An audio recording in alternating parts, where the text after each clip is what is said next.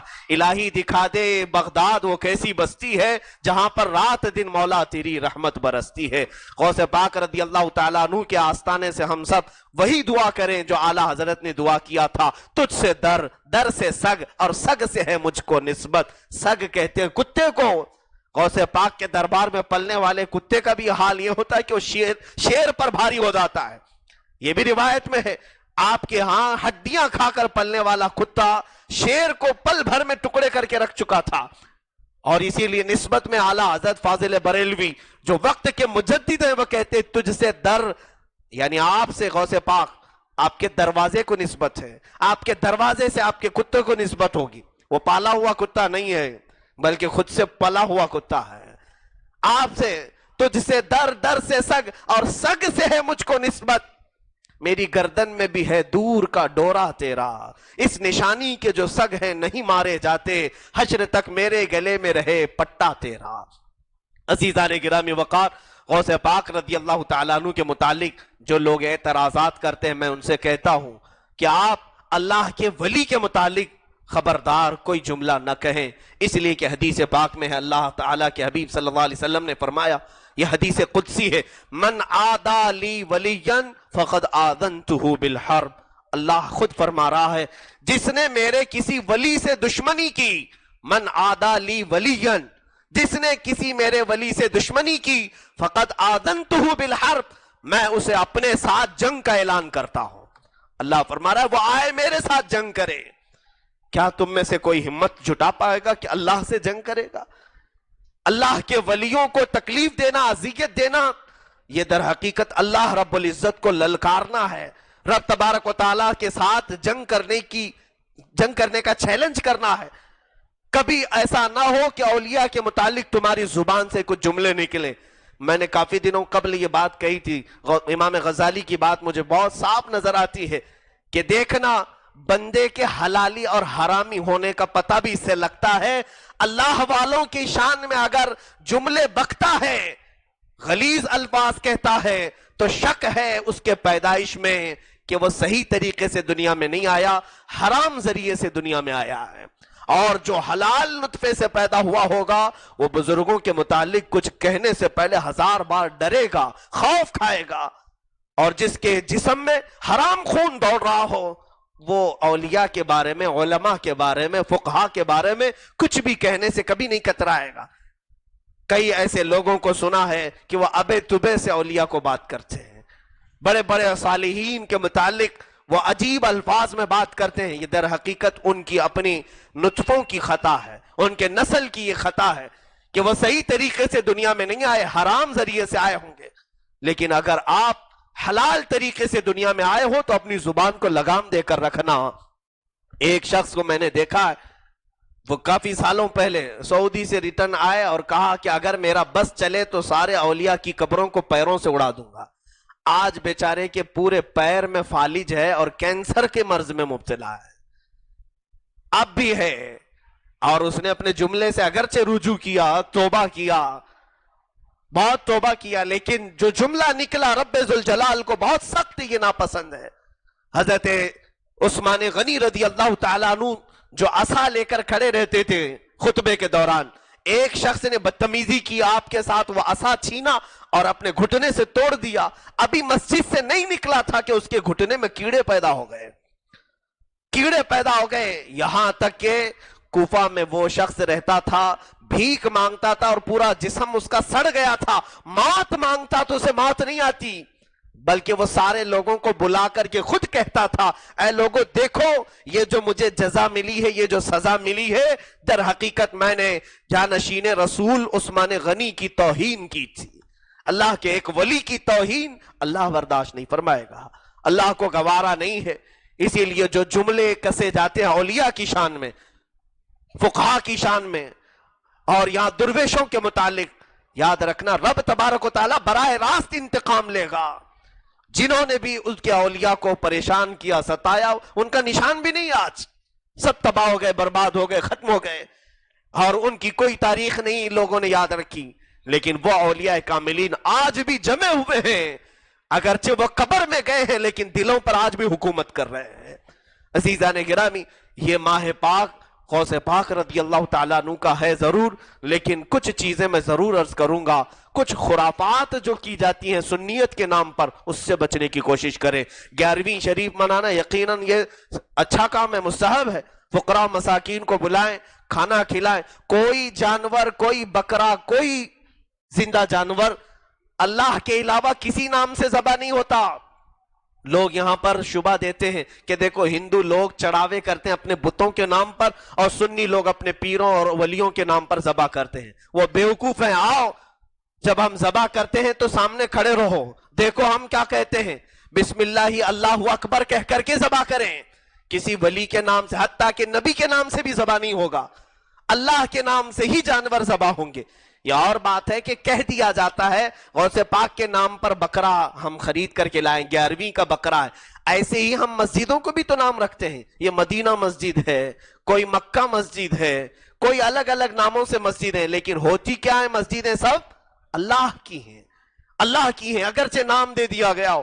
کچھ خرافات سے بچنے کی کوشش کریں۔ 11ویں میں کچھ لوگوں نے یہ سمجھ لیا ہے کہ ہم 11ویں کرتے تھے تو چاہے وہ قرضہ لے کر کے ہی وہ کرنا ہی کرنا ہے، ایسا نہیں، کوئی ضروری نہیں ہے قرض میں ڈوب کر کے 11ویں کرنا، اور دکھاوے اور ریاکاری کے لیے اگر کوئی کرتا ہے تو یہ سارا عمل اس کے منہ پر مار دیا جائے گا۔ اگر اللہ کے تقرب کے لیے کوئی عبادت کرتا ہے یقیناً اس کا اسے ثواب ملے گا۔ اور بعض لوگوں نے اس کو فیشن بنایا ہے، سود کے پیسے، دھوکہ دیے ہوئے پیسے، 2 نمبر کے پیسے سب لا کر کے جمع کرو اور 11ویں کی دیگیں بناؤ، یہ سخت حرام ہے، اس طرح سے بنانا بھی جائز نہیں اور ان کا ایک لقمہ کھانا بھی جائز نہیں۔ لوگ اس سے بچیں کیونکہ یہ اولیاء کے نام پر ایک بہت بڑا غلط کالا دھندا ہے، بزنس ہے۔ اگر تمہارے پیسوں میں ذرا برابر شبہ ہے تو قسم رب ذوالجلال کی، اللہ کے لیے، اللہ والوں کے لیے ایسا پیسہ کبھی استعمال نہ کرو، ایسا پیسہ کبھی استعمال نہ کرو۔ بلکہ یہ فرمایا گیا کہ جو سود کھاتا ہے، جس کو بیاج کا ہو، انٹریسٹ کا ہو، کوئی بھی نام دے دو، وہ اگر مسجد میں آ کر کے وضو بھی کرتا ہے تو گویا کہ وہ خنزیر کے خون سے اپنے ہاتھ پیر دھوتا ہے۔ حدیث پاک میں اس کے متعلق سخت وعیدیں آئی، ایسے مال سے نہ 11ویں قبول ہے نہ کوئی قربانی قبول ہے۔ پاک پیسے ہوں، اچھے طریقے سے اگر کرنا چاہے۔ حضرت مفتی اعظم ہند رضی اللہ تعالیٰ عنہ 11ویں کا اتنا احترام فرماتے، جو توشہ شریف روے کا بناتے تھے آپ اس کا ایک دانہ بھی نیچے گرنے نہیں دیتے، اور کہتے اگر میرا بس چلے تو میں پلکوں سے اٹھاؤں، اس لیے کہ اس کو نسبت دی گئی ہے غوث پاک سے، تو یہاں پر بے حرمتی بھی نہ ہو۔ 11ویں کے نام پر کھانا پکانا اور گٹروں اور نالیوں میں بے حساب کھانا پھینک دینا، یہ سخت ناجائز عمل ہے۔ جو خرافات ہے میں اس کا رد ضرور کروں گا، میں اس کی مذمت ضرور کروں گا۔ سنیوں کا مطلب یہ نہیں ہے کہ ہم بے دریغ ادھم یعنی مچائیں اور بہت سارے ہلا شور مچا کر کے جو چاہے وہ کرے، ہرگز نہیں۔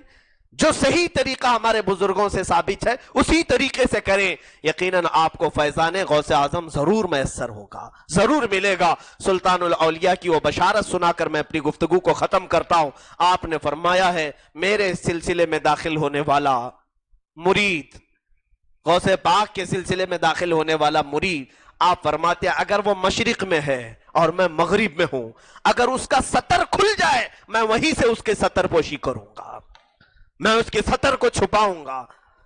اور پھر فرمایا غوث پاک رضی اللہ تعالیٰ عنہ نے کہ میرا ہر مرید جو ایمان پر مرا ہو جب تک وہ جنت میں نہیں جائے گا میں بھی نہیں جاؤں گا۔ یہ غوث پاک کا فرمان ہے۔ سلطان الاولیاء غوث اعظم رضی اللہ تعالیٰ عنہ کے سلسلے میں جو قادری سلسلے میں داخل ہوئے ان کے لیے یہ بڑے فخر کی بات ہے، لیکن شرط ہے کہ وہ ایمان پر انتقال کیا ہو۔ غوث پاک رضی اللہ تعالیٰ عنہ کی سفارش ہوگی، میرے آقا صلی اللہ تعالیٰ علیہ وسلم کی شفاعت ہوگی اور جنت میں جائیں گے۔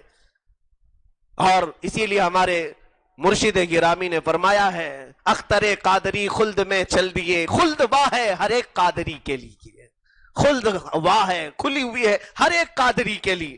عزیزان گرامی یہ فرامین فضیلت میں ہو گئے مریدوں کی۔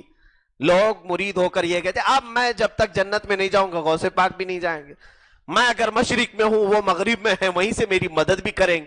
یہ سب فضیلتوں پہ بات ہوئی، لیکن ایک بات یہ بھی سن لیں، آپ نے ممبر پر کھڑے ہو کر غوث پاک نے فرمایا میرے مریدوں میں سے جو نماز کو ترک کرتا ہے اسے مسلمانوں کے قبرستان میں بھی نہ لایا جائے، اس سے میرا کوئی تعلق نہیں۔ غوث پاک نے یہ بھی فرمایا اس پر بھی عمل کرو۔ 11ویں جتنے آپ زور و شور سے مناتے ہو اس سے افضل، اس سے مستحب ہے نمازوں کی پابندی بھی کریں۔ مولا تبارک و تعالیٰ ان اولیاء کا فیض ہم سب پر جاری و ساری فرمائے، غوث پاک سے ہماری نسبتوں کو قائم و دائم رکھے۔ مولا تعالیٰ ہم سب کو اولیاء کے غلاموں میں زندہ رکھے، اولیاء کے ساتھ قیامت کے دن ہمارا حشر فرمائے، گستاخان اولیاء کی صحبت سے ہماری حفاظت فرمائے، دشمنان اولیاء سے ہم سب کو دور فرمائے۔ اے رب ذوالجلال جتنے حاضرین ہیں، مسلین ہیں، سامعین ہیں، سامعات ہیں، سب کو مولا قادری سلسلے میں مولا ان کا جو فیض ہے سلطان الاولیاء کا ہر ایک کے سینے پر تو نازل فرما دے، ہمارے گھروں میں جلوہ غوث اعظم نصیب فرما دے۔ وصلی اللہ تعالی علی خیر خلق محمد وآلہ واصحابہ اجمعین، وآخر دعوانا ان الحمدللہ رب العالمین۔ مرشدی اختر رضا